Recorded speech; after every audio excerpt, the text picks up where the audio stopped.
अपन ईमान जी, घटिया प्रधान जी ना। काहे बेच खाया अपन ईमान जी, घटिया प्रधान जी ना।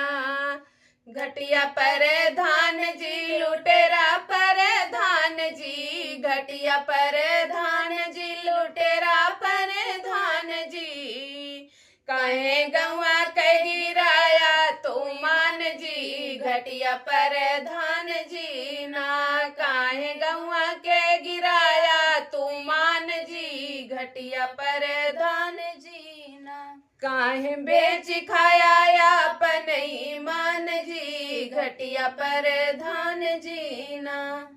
पहले तक कहत रहा है ईमानदार हो, पहले तक कहत रहा है ईमानदार हो। जीते के बाद काहे भैला लाचार हो, जीते के बाद काहे भैला लाचार हो। काहे भया सबसे बड़ा बेईमान जी, घटिया प्रधान जी ना।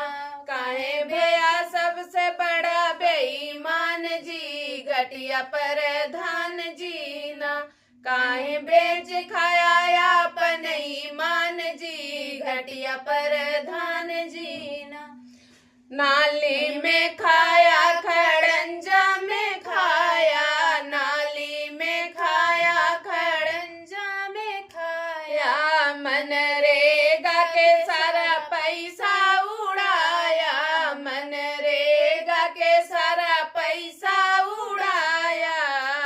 खाए गया सब चालय के धान जी, घटिया प्रधान जी ना। खाई गया सब चालय के धान जी, घटिया प्रधान जी ना।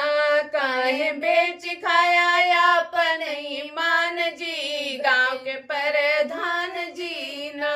काहे बेच खाया अपन ईमान जी, घटिया प्रधान जी ना।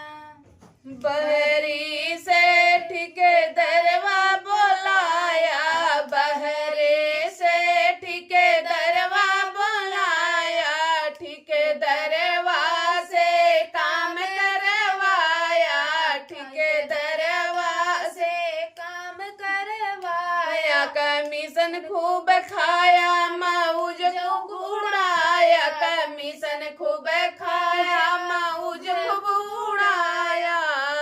काम नहीं दिया गांव के जवान जी, घटिया प्रधान जी ना। काम नहीं दिया गांव के जवान जी, घटिया प्रधान जी ना। काहे बेच खाया अपन ईमान जी, घटिया प्रधान जी ना। काहे बेच खाया